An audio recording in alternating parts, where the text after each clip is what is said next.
my main goal is to glow up and then act like I don't know nobody. Yo, what's up, YouTube fam? It's your boy JP, Show Guy Production. I'm here with another video, and this video has to do with what I got in this box here. All right, today is June 13th, and yesterday, I was on Facebook and on, so like I was saying, I was on Facebook and what do you call that? Oh, OfferUp, and I was looking for, intake for my car, and actually a couple of days ago, I think it was Sunday, I saw somebody, well, I was late anyway, I saw somebody posted a K&N air filter unit for my car, and they sold it for $100, and that particular model was originally, I believe it's like $430 for the K&N air filter, the whole kit and everything, because it's the reason why it's expensive. If you guys don't know about the 370Z, it has dual air filter units, so that's why it's expensive. So I was like, damn, I missed out on that. So I kept looking. So yesterday, which was Tuesday, June 12th, I was on OfferUp, and then I checked out on Facebook, because Facebook has something similar to OfferUp. So I was checking it out, and I saw an air filter, and it was a Stillen. It was a Gen 2 air filter unit that they were selling for, the guy was selling it for $200. And that particular one, if you buy it from the actual website, you're paying $500, a little bit over $500, like $522. I think I saw it on the actual website. Yeah, I mean, you probably get a little bit less than that $500, maybe in the $400 range, but $200, you can't beat that. So I messaged the guy, and I told him, hey, listen, man, I'll give you $150 for it. But the catch was that it was so cheap, and I was willing to get it. But the catch was, it was far. It was in Port St. Lucie, and I live in Boca. So from where I lived to get over there, it was, get this, it was 82 miles to get over there. Yes, 82 miles.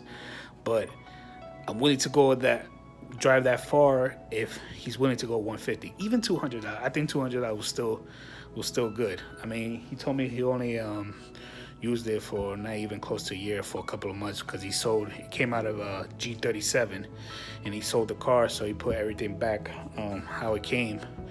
So he was trying to get rid of it. So I told him, hey, look, I live far away. I'm willing to do it for $150, and I'll come today and get it. So I was figuring that he was gonna say no. So I was gonna get it anyway for $200. Even if it was $200, I think it was still a good price. But he messaged me back, and he told me, yeah, $150. I was like, cool. So yesterday I went a little past like 7 o'clock, and I took my little daughter with me. She went on a road trip. I said, let's go on a road trip. So she was cool. So we went. We picked it up. Got back pretty late. I think we got back like at 9:50, almost 10 o'clock. And I give a big shout out to my daughter that she took the ride with me. I mean, she chewed my ear. She kept talking, but it was cool. It made the trip go faster. So big shout out to my little one, Haley, for going with his daddy. So anyways, let me show you the kit. Let me show you what I got. Okay, it's in this box here.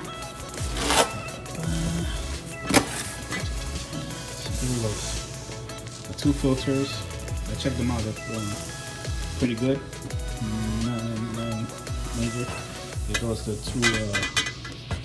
two arms thing, all the accessories, the two. See, now what I like, I really wanted a long tube to go inside the bumper, but this is good enough because these cover from the heat. These are what you call heat shields, and these things are made out of rubber, not rubber plastic, but not like that metal thing.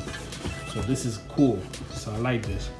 And they make the long tube one, which is the Gen 3, which will go inside your bumper. You'll have to take your whole bumper out and stick it in. I mean, I think that will work, you know, really good. But I went with these because they had the heat shield, so it was good enough for me. I would have not got it if they would have not had no heat shields, because then the air filters will draw in the air from the engine, and it's hot air, so you don't even want that for your car. So I went this route, and I can't wait to install it. I know the you saw the chrome arms. I'm gonna paint those black. I think it will look better black. So that's what I think I'm gonna do. I might do it this weekend. I'm not sure, because I do want to tint my car. Well, the passenger and side door, because everywhere else is tinted besides the 2 doors. I don't know why, but I was thinking of leaving it like that, but nah, I think it would look better tinted. So I'm thinking I'm gonna do that, you know, right after work, go get the car tinted. And I'll probably buy the paint, what I need to do it. So I'm probably just gonna clean out the 2 rubber heat shields, clean out, make sure it's good, clean out anything else, clean out the 2 pipes, make sure it's good. So, and I'll just paint it. And I guess the paint that you paint like the engine from, you know, so it could hold up to the temperature of the engine, I guess, when it gets inside in there. And then probably install them. I was gonna say next week, but I won't. I'm gonna install them next week because it's my daughter's birthday next week. So if I don't do it this Saturday, this weekend coming, which is today's the 13th, 14th, 15th, 16th, I'll probably do it during the week. So I guess I'll do I guess I'll go step by step installing this video. If you guys are interested in learning how to install it, you know, this is gonna be my first time. I never installed a cold intake system before, but I watch a couple of YouTube videos, and big shout out to YouTube for, you know, for people posting their own cars and show you how to install them. So I'm gonna be doing my own installation, you know, and hopefully everything will come out fine and all that stuff. Well, anyway, guys, catch you on the next video. If you haven't subscribed, subscribe, hit that notification button, hit the like button, and I'll see you on the next one. Peace.